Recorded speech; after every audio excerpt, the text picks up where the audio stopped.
Hello friends, welcome to my channel Guru Nanak Pathshala पर। और ये हमारी सेकंड वीडियो है भगत सिंह की बायोग्राफी पर। इस वीडियो में हम उनकी जो पूरी की पूरी बायोग्राफी है उसको कंप्लीट करेंगे। तो चलिए स्टार्ट करते हैं। तो पिछली वीडियो में हमने डिस्कस किया था कि जो भगत सिंह है उनको 23 मार्च 1931 को 23 मार्च 1931 को भगत सिंह, सुखदेव, राजगुरु इन तीनों को क्या है शहीदी दी गई थी, फांसी दी गई थी। और उसके बाद क्या हुआ कि जो इनकी बॉडी है उनकी बॉडी के अलग अलग पार्ट करके उनको जला के सतलुज रिवर के किनारे है जो फेंक दिया गया था। ठीक है। तो जब उनके परिवार वालों को, उनके घर वालों को, उनके गांव के लोगों को जब ये बात पता लगी तो बहुत ही ज़्यादा दुखदायक घटना थी। ठीक है, बहुत ही ज़्यादा उनको दुख हुआ था। तो अगर हम इसके थोड़ा बैकग्राउंड में जाएं, थोड़ा पीछे जाएं 1931 से, तो क्या हुआ था 1927 के अंदर 1927 के अंदर जो भगत सिंह है उनको पहली बार अरेस्ट किया गया था। 1927 के अंदर क्या हुआ था, भगत सिंह को पहली बार अरेस्ट किया गया था काकोरी केस के लिए। ठीक है, काकोरी केस के सिलसिले में उनको सबसे पहले अरेस्ट किया गया था। और उसके बाद क्या हुआ 1927 मैंने आपको एक मिंटो मोर्ले रिफॉर्म के बारे में कराया था, मिंटो मोर्ले रिफॉर्म। तो इसके अंदर क्या था जो कि 1909 के अंदर आया था। ये जो मिंटो मोर्ले रिफॉर्म है 1909 के अंदर आया था। इसका मतलब क्या था कि जो हर 10 साल बाद जो इंडियन कॉन्स्टिट्यूशन है उसको रिव्यू कराया जाएगा, उसके अंदर कुछ रिफॉर्म करे जाएंगे। ठीक है। तो ब्रिटिश के द्वारा ये जो कानून है, ये जो एक्ट है, ये पास करा गया था 1909 के अंदर। तो इसके अंदर क्या था, जो इंडियन कॉन्स्टिट्यूशन को क्या था, हर 10 साल बाद उसको रिव्यू करना था। तो जो भी उसके अंदर नए कानून ऐड करने थे, नए रूल रेगुलेशन जो भी बनाने थे, तो सब क्या था 10 साल बाद वो कर सकते थे। तो ये जो मिंटो मोर्ले रिफॉर्म है ये हर एक 10 साल बाद आता था। तो अब की बार जो ये आना था 1929 को आना था 1929 के अंदर। पर अब की बार ये क्या हुआ कि 2 साल पहले ही इसको लेके आया गया 1927 के अंदर। ठीक है। तो उसके बाद क्या हुआ, इस मिंटो मोर्ले रिफॉर्म के अकॉर्डिंग क्या है, ये एक साइमन कमीशन है जो लेके आई, साइमन कमीशन 1927 के अंदर। ठीक है। तो इसी के अकॉर्डिंग क्या है, ये एक साइमन कमीशन है जो इंडिया के अंदर लेके आए। और जब ये जो साइमन कमीशन है मिंटो मोर्ले रिफॉर्म के अकॉर्डिंग आया था, ये जब ब्रिटिश इंडिया के अंदर लेके आए तो लोगों ने इसका बहुत ही ज़्यादा अपोज किया था। इसका रीज़न क्या था, क्योंकि ये जो साइमन कमीशन बनाया गया था, हालांकि ये बनाया तो इंडियंस के लिए गया था, पर इसके अंदर क्या था, जितने भी जो मेंबर थे इस कमीशन के अंदर सभी क्या थे, ब्रिटिश थे। ठीक है। तो सारे मेंबर इसके क्या थे, ब्रिटिश थे। और जिसके कारण क्या हुआ कि जो बहुत ही ज़्यादा जो भी इंडियन के अंदर जो भी लोग हैं उन्होंने इस चीज़ का अपोज किया था। ठीक है। उसके बाद क्या हुआ, इसका प्रोटेस्ट करते हुए थे एक फेमस लीडर है हमारे पास, जिसका नाम है लाला लाजपत राय। तो वो क्या है, जब साइमन कमीशन इंडिया के अंदर आया तो इसका वो प्रोटेस्ट कर रहे थे, विद्रोह कर रहे थे, रिवोल्ट कर रहे थे। तो उन्होंने क्या किया, जब वो इसका अपोज कर रहे थे तो एक ब्रिटिश था जिन्होंने क्या है लाठी चार्ज का जो ऑर्डर है वो दिया। इतनी सारी भीड़ देख के उन्होंने देखा कि इतने सारे जो लोग हैं वो प्रोटेस्ट कर रहे हैं, तो इसलिए उन्होंने क्या किया कि जो लाठी चार्ज का ऑर्डर दे दिया उस भीड़ के ऊपर, उस जो लोग धरना दे रहे थे उसके ऊपर। ठीक है। तो जिसके अंदर क्या हुआ, जो हमारे एक लीडर थे लाला लाजपत राय, उनको बहुत सारी गंभीर है जो चोटें आई थी, जिसके कारण क्या है उनकी डेथ हो गई। ठीक है। तो साइमन कमीशन इंडिया के अंदर आया, लोगों ने क्या है बहुत ज़्यादा इसका अपोज किया, नारे लगा रहे थे वो, Simon commission go back, Simon go back, कुछ ऐसी। ठीक है। तो जिसके अंदर क्या हुआ था, हमारे एक लीडर थे लाला लाजपत राय, उनकी डेथ हो गई थी। ठीक है। तो उसके बाद जब भगत सिंह को इस बात का पता लगा कि जो साइमन कमीशन के अंदर हमारे जो लीडर हैं लाला लाजपत राय, उनकी डेथ हो गई है, तो उन्हें इस चीज़ का बहुत ही ज़्यादा गुस्सा आया और उन्होंने कहा कि ये जो शहीदी हुई है हमारे जो फ्रीडम फाइटर हैं लाला लाजपत राय, इनकी शहीदी का बदला हम ज़रूर लेंगे। ठीक है। तो इसलिए उन्होंने क्या किया, इनकी शहीदी का बदला लेने के लिए जिस जो फायरिंग चलाई थी, जो ब्रिटिश ऑफिसर ने फायरिंग चलाई थी, उसको मारने के लिए इन्होंने क्या एक प्लानिंग बनाई। और प्लानिंग के अंदर जो इनके लोग थे, इनके जो सपोर्टर थे वो कौन कौन थे,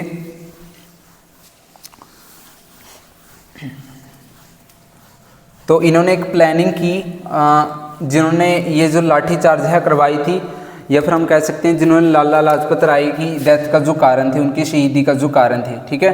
तो उन्होंने क्या है, जिसको हम बोलते हैं 1928, और 1928 के अंदर उन्होंने क्या किया, जो सॉन्डर्स है उसको मार दिया था, ठीक है। और जो सॉन्डर्स को इन्होंने मारा था 1928 के अंदर, वो क्या है, अनफॉर्चुनेटली था। अनफॉर्चुनेटली का मतलब है एक तरीके से गलती से बोल सकते हैं, ठीक है, या फिर बदकिस्मती से क्या है, उन्होंने गलती से सॉन्डर्स को मार दिया। सॉन्डर्स कौन था, वो भी एक ब्रिटिश पुलिस ऑफिसर के अंदर एक अफसर था, हम कह सकते हैं, ठीक है।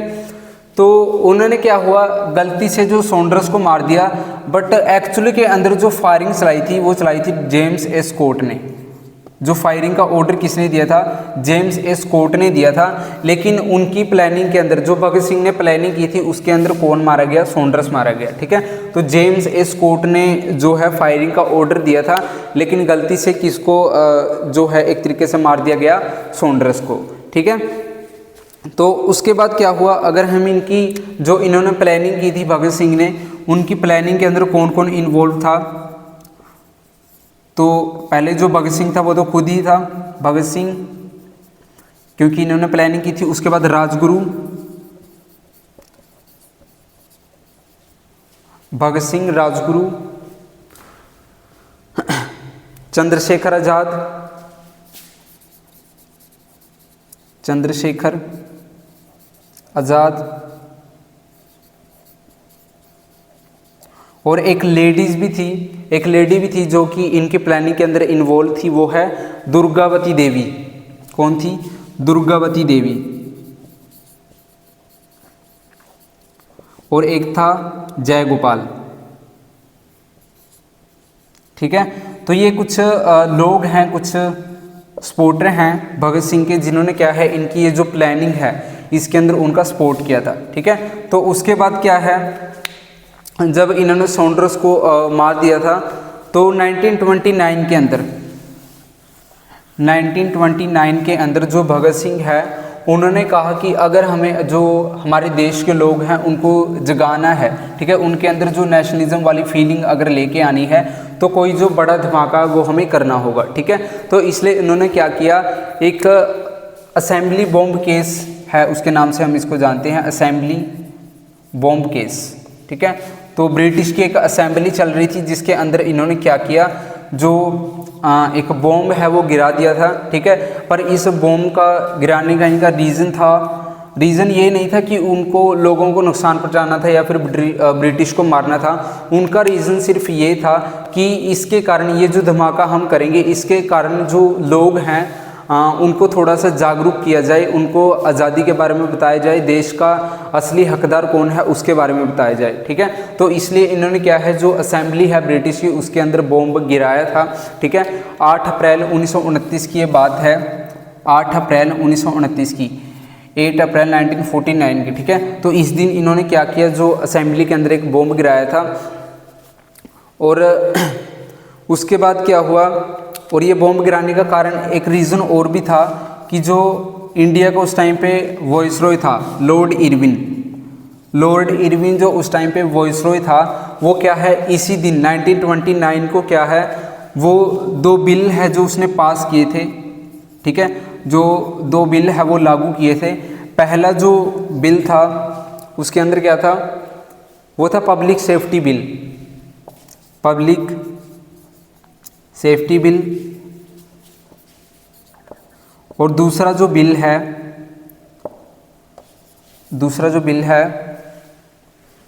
वो है ट्रेड डिस्प्यूट बिल। दूसरा जो बिल है वो क्या है, ट्रेड डिस्प्यूट बिल, ठीक है। ये जो 2 बिल है कब लेके आया था, जो लॉर्ड इरविन है, जो उस टाइम पे इंडिया का वॉइसरॉय था, तो 8 अप्रैल 1929 के अंदर ही ये क्या है 2 बिल इसने पास किए।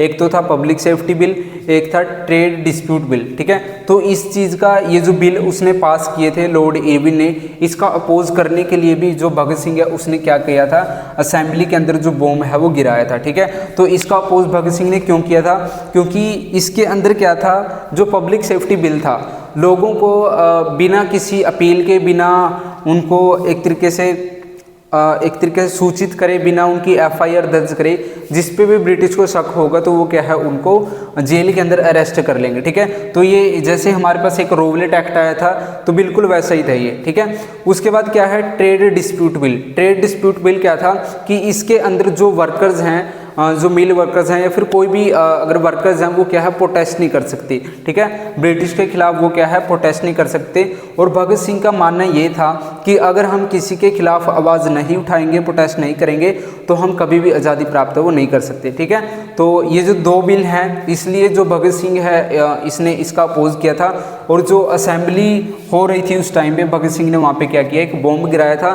ताकि जो लोग हैं उनको थोड़ा अवेयर किया जा सके, ठीक है। तो और जब ये बॉम्ब गिराने की प्लानिंग हुई तो 2 पर्सन हैं, 2 पीपल हैं जिनको इसके लिए, इस काम के लिए चुना गया। तो सबसे पहला जो है वो था रामशरण दास। सबसे पहले रामशरण दास को चुना गया, रामशरण दास। और एक था बटुकेश्वर दत्त, बटुकेश्वर दत्त, ठीक है। तो ये जो 2 लोग हैं इन दोनों को चुना गया था असेंबली के अंदर बॉम्ब गिराने के लिए, ठीक है। पर जो उस टाइम पे सुखदेव थे, ठीक है, सुखदेव भी जो सुखदेव थे उन्होंने इस चीज़ का अपोज किया। उन्होंने कहा कि ये जो प्लानिंग है बॉम्ब गिराने की वो किसने की है, भगत सिंह ने की है, ठीक है। तो इसलिए जो बम असेंबली के अंदर गिराना है वो भी कौन गिराएगा, भगत सिंह गिराएगा, ठीक है। तो यहाँ पे जो सुखदेव है वो इस चीज़ का अपोज करते हैं, ठीक है। तो आखिर में जो इस काम के लिए चुने जाते हैं वो थे भगत सिंह और बटुकेश्वर दत्त, ठीक है। तो ये जो दोनों है असेंबली के अंदर बॉम्ब गिराते हैं उस टाइम पे। तो उसके बाद क्या होता है, बॉम्ब गिराने के बाद इन दोनों को क्या है अरेस्ट कर लिया जाता है, जो भगत सिंह है और जो बटुकेश्वर दत्त है, ठीक है। और इनका जो बॉम्ब गिराने का यहाँ पे मकसद था वो ये नहीं था कि हमें लोगों को क्या है नुकसान पहुँचाना है, ठीक है। तो इनका बस एक ही मोटिव था कि हमें क्या करना है, कुछ बड़ा धमाका करना है, ठीक है। तो उसके बाद क्या है, बॉम्ब गिराने के बाद ये जो असेंबली बॉम्ब केस था उसके बाद इनको अरेस्ट कर लिया जाता है। तो उसके बाद क्या होता है, अरेस्ट करने के बाद जो भगत सिंह है उनको ले जाया जाता है चांदनी चौक के पुलिस स्टेशन में। चांदनी चौक के जो पुलिस स्टेशन में इनको ले जाया जाता है। उसके बाद क्या है, उसके बाद इनको लाहौर पुलिस स्टेशन के अंदर ले जाता है, ठीक है। तो लाहौर प्रिजन के अंदर बोल सकते हैं हम, लाहौर जेल के अंदर इनको ले जाया जाता है, ठीक है। तो अब जो यहाँ पे अगर हम कंडीशन देखें, चांदनी चौक से वो कहाँ पे ले जाया गया उनको, लाहौर प्रिजन के अंदर, लाहौर जेल के अंदर। तो यहाँ पे जो एक तरीके से कैदी थे, जो भारतीय कैदी थे, उनकी कंडीशन इतनी ज़्यादा ख़राब थी, इतनी ज़्यादा बदतर थी कि वो एक तरीके से नर्क जैसी हम बोल सकते हैं, ठीक है। तो वहाँ पे क्या था, जहाँ पे मैं आपको एक अगर एग्जांपल दूँ, जहाँ पे उनका खाना बनता था भारतीय लोगों का, तो वहाँ पे एक तरीके से कीड़े मकोड़े, मच्छर वगैरह, ठीक है, चूहे वगैरह, तो वो भी मतलब कि वहाँ पे घूमते रहते थे, ठीक है। तो इतनी ज़्यादा बैड कंडीशन थी वहाँ पे, खाना वगैरह जो बेसिक फैसिलिटी मिलनी चाहिए वहाँ पे वो भी नहीं थी उस टाइम पे, ठीक है। तो यहाँ पे जो भगत सिंह है उन्होंने क्या किया, ये कंडीशन सुधारने के लिए प्रिजनर की 97 डेज का स्ट्राइक किया था, ठीक है। तो 97 डेज उन्होंने क्या की, भूख हड़ताल की। उन्होंने कुछ खाया पिया नहीं, और ब्रिटिश ने इस टाइम पे उनके साथ बहुत ही ज़्यादा फोर्स किया था, ज़बरदस्ती भी की थी कि वो क्या है, उनका जो खाना है वो खाए या फिर उनकी जो बात है वो माने, ठीक है। तो 97 डेज़ का उन्होंने स्ट्राइक किया था, भूख हड़ताल की थी, और जिसको एक तरीके से वर्ल्ड रिकॉर्ड भी माना जाता है, ठीक है। तो ये चीज़ थी। और उसके बाद, और ये 5 अक्टूबर 1929 को की थी, ठीक है, 5 अक्टूबर 1929 को ये भूख हड़ताल है जो इन्होंने की थी। उसके बाद क्या हुआ, जो ब्रिटिश थे वो ये कभी नहीं चाहते थे कि जो भगत सिंह है वो कभी जेल से बाहर आए, ठीक है। तो इसलिए उन्होंने क्या किया, इनके खिलाफ झूठे जो एविडेंस है वो लेके आए। कहा जाता है कि लगभग 457 विटनेस, 450 7 जो विटनेस है इनके खिलाफ जो है वो लेके आए, इनके खिलाफ जो है गवाही दी गई। और इनका एक तरीके से एक सपोर्टर था, इनका जो एक मेंबर था जय गोपाल, ठीक है, तो उन्होंने क्या है लास्ट में इनका एक तरीके से अपोज कर दिया, इनको धोखा दे दिया था लास्ट में, जिसका भगत सिंह को बहुत ही ज़्यादा अपोज हुआ था, ठीक है। तो इसने क्या किया, जो जय गोपाल था इनके खिलाफ इन्होंने गवाही दे दी थी, तो ब्रिटिश के प्रेशर में आके बोल सकते हैं या फिर एक तरीके से उनसे डर से बोल सकते हैं, ठीक है। तो ये चीज़ हुई थी। और क्या हुआ, 7 अक्टूबर 1930 को एक जो जजमेंट है वो आई, और जिसके अंदर कहा गया कि जो भगत सिंह है, सुखदेव है, राजगुरु है, इन तीनों की फांसी है जो वो डिक्लेयर कर दी गई है, ठीक है। तो ये जजमेंट कब आया था, 7 अक्टूबर 1930 के अंदर, और 23 मार्च 1931 के अंदर, 23 मार्च 1931 के अंदर इनको जो फांसी है वो दे दी गई थी, ठीक है। तो 23 मार्च 1931 के अंदर जो भगत सिंह है उनको शहीदी है जो प्राप्त हो गई थी, ठीक है। तो ये थे हमारे पास जो भगत सिंह है उनकी बायोग्राफी। बहुत ही ज़्यादा फेमस लीडर थे, ठीक है। इतनी यंग एज में जो उन्होंने क्या है अपनी जो देश के लिए जान है वो कुर्बान कर दी थी, ठीक है। और इन्होंने आखिरी में एक सॉन्ग भी लिखा था देश के लिए। वो सॉन्ग क्या है, जब इन्होंने जो आखिरी टाइम था इनका जब लिखा था, तो वो सॉन्ग है, तो कुछ ऐसा था वो सॉन्ग, कभी वो दिन भी आएगा कि आज़ाद होंगे हम, ठीक है। तो कुछ ऐसा सॉन्ग है, मैं आपको पढ़ के सुना देता हूँ। कभी वो दिन भी आएगा कि आज़ाद होंगे हम, ये अपनी ज़मीं है ये अपना आसमां होगा, ठीक है। कुछ ऐसा मतलब कि उन्होंने सॉन्ग लिखा था भगत सिंह ने, और बहुत ही ज़्यादा पढ़े लिखे भी थे, कुछ कविता वगैरह बुक्स वगैरह भी लिखते थे, ठीक है। तो ये थी हमारी जो भगत सिंह है उनकी बायोग्राफी। मिलते हैं नेक्स्ट वीडियो के अंदर जिसमें हम कोई और फेमस जो फ्रीडम फाइटर है उनकी बायोग्राफी लेके आएंगे, ठीक है। तो वीडियो को ज़्यादा से ज़्यादा लाइक करना और चैनल को सब्सक्राइब करना। Thank you.